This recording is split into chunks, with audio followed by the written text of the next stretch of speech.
તો જીગરજી આજે ખાસ તમારી ઓપ્શન રણનીતિ ક્યાં બની રહી છે?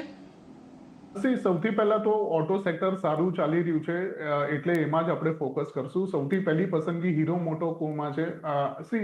ટ્રાયંગલ બ્રેકઆઉટ આવેલો 15 જુલાઈના હેવી વોલ્યુમ સાથે. એના પછી 3 થી 4 દિવસ સુધી એક નાનો પુલબેક જોવા મળ્યો છે અને ઇવન આજે લોઅર લેવલ્સથી રિવર્સ થયું છે, એક્ઝેક્ટલી મેચ થઈ રહ્યા છે ગઈકાલના લોના લેવલ સાથે. એ લેવલ્સ છે અરાઉન્ડ 4318 નું અને એક સારો પંપ આમાં હજી આપણને જોવા મળી શકે છે. એટલે 4400 નો કોલ હીરો મોટોકોનો બાય કરવાની સલાહ રહેશે. બાઇંગ રેન્જ રહેશે 28 થી 30 ની અંદર.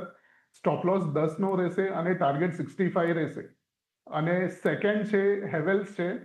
હેવેલ્સમાં ગઈકાલે એક પરિણામ પછી એક સારો મૂવ આવેલો અને એની પહેલા આપણે સ્ટ્રક્ચર જોઈએ હેવેલ્સનું ડેલી ચાર્ટ ઉપર, તો એક રેન્જ બાઉન્ડ હતું 1540 ને 1500 ની ઝોનમાં અને કરન્ટલી એ બ્રેક થયા પછી અગેન આજે એક પુલબેક આવ્યો છે. તો આની અંદર પણ એક્સપેક્ટેશન છે એક ફરીથી આપણને અપસાઇડ જોવા મળી શકે છે. એટલે હેવેલ્સનો 1580 નો કોલ બાય કરવાની સલાહ રહેશે 11 થી 12 ની રેન્જમાં. સ્ટોપ લોસ 5 નો રહેશે અને ટાર્ગેટ 22 નો રહેશે.